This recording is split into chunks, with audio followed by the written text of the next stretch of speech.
press, men and women, ladies and gentlemen, as government agent in the electoral process,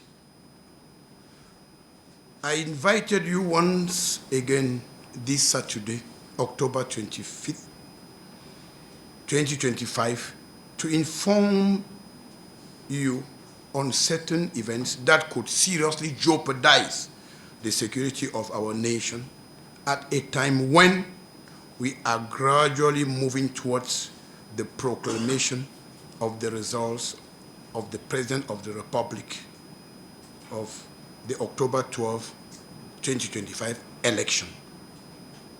In fact, on the night of 22nd October 2025, 3 terrorists were arrested as they were trying to sneak a huge quantity of explosives into the town of Garwa, obviously to carry out terrorist attacks under post-electoral tensions masterminded by some irresponsible political leaders.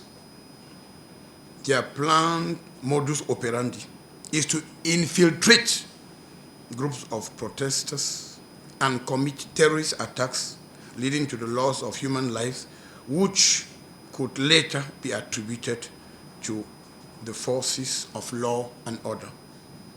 Last Tuesday in Yaoundé, during a street protest organized by a group of drug individuals proclaiming the so-called victory of the self-acclaimed president, one of his representatives was arrested amongst the demonstrators with an automatic pistol, ammunition, and a huge sum of money.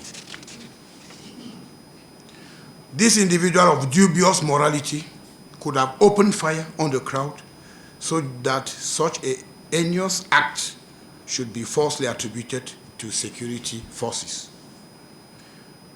This strategy was recently observed during an illegal manifestation organized in Garwa last October 21st by sympathizers of the self-proclaimed President of the Republic, notably the case of Madame Zuhaira Asana, teacher at the Pumpumre Arabic Primary School, which was maliciously attributed to the forces of law and order by a bought-over media of the rebellious movement, whereas the father of the deceased clearly stated that she had been savagely assassinated by a civilian. A criminal investigation has been opened by the relevant authorities to shed light on this matter and identify the culprits. As you may recall, during my previous press briefings, I insisted that there was a well-planned, well-orchestrated plan to ignite an insurrection led by a political figure who, fully aware of his inability to win through democratic means, sought to seize power by street protests. Their strategy was straightforward. On the night of 12 October 2025, they intended to publish fake results on social media declaring the opposition candidate as winner.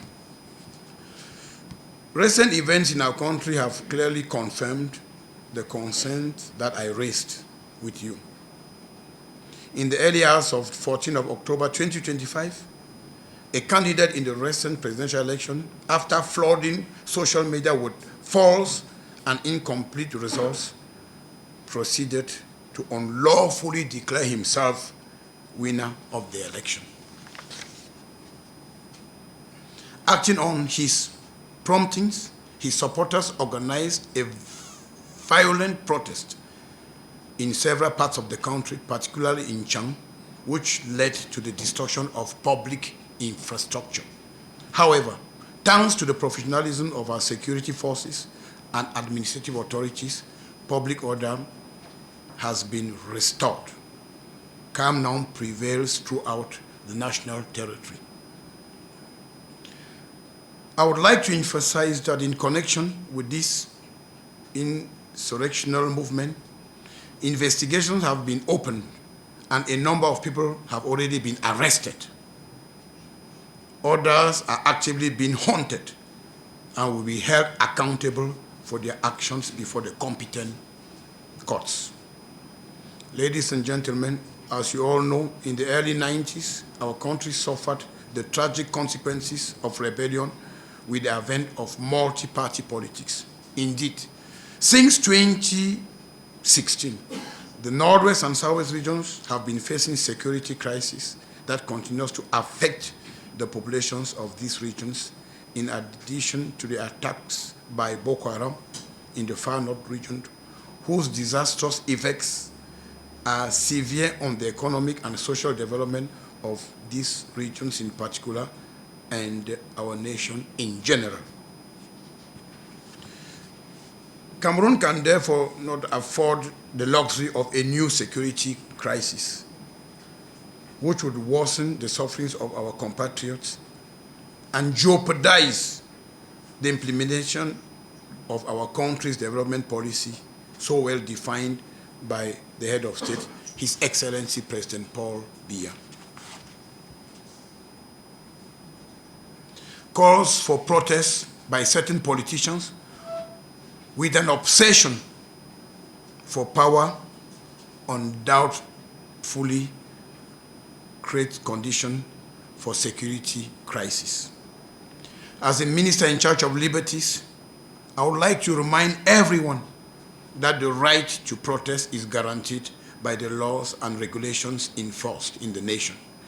However, as in all democracies, the exercise of this freedom is regulated and subject to certain conditions, such as prior authorization from competent authorities, details of the purpose of the manifestation and the routes to be taken by protesters, and the identification of organizers in order to establish responsibility in the event of any misconduct. Consequently, any demonstration that does not comply with these requirements is illegal, and those who initiated it would be held accountable for their actions in accordance with the laws of the nation. I therefore call on parents to ensure the safety of their children and not allow them to be manipulated or misled by certain corrupt, selfish, and irresponsible politicians. I urge the latter not to use our children to perpetrate their devilish plans. I call on our compatriots in the diaspora to be more responsible and avoid as much as possible the propagation of false information. I would like to encourage public opinion leaders, traditional rulers, religious authorities, and the various components of the nation, wherever they may be, to promote peace, unity, stability, and living together.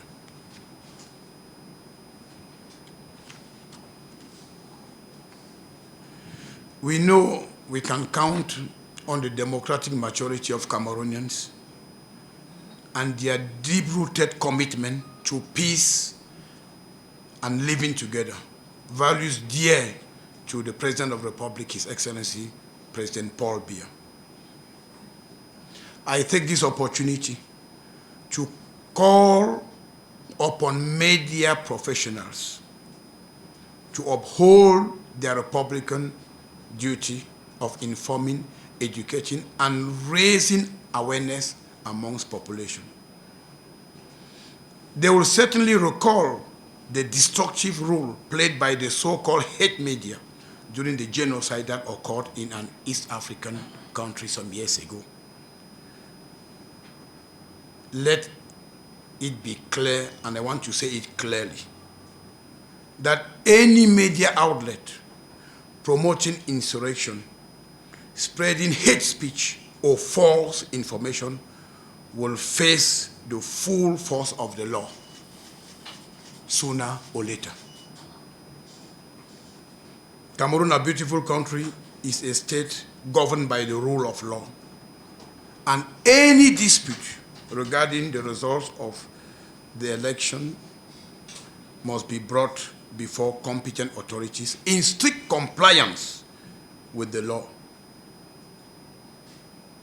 it should be clearly understood, and I want to say it again, that being a presidential candidate does not in any way confer immunity upon anyone. I say it again. It should be clearly understood that being a presidential candidate does not in any way confer immunity on anyone.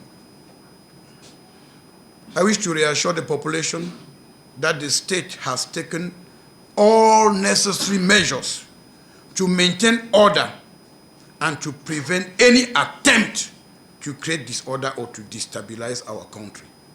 In any case, the laws of the land shall prevail, and defaulters should not take it lightly. I want to call on Cameroonians to go about their daily activities as usual while waiting for the official proclamation of the presidential election results by the Constitutional Council, the only competent body to do so. That said, I wish to thank you for your kind attention. Let us all be custodians of peace, unity, and living together. Thank you.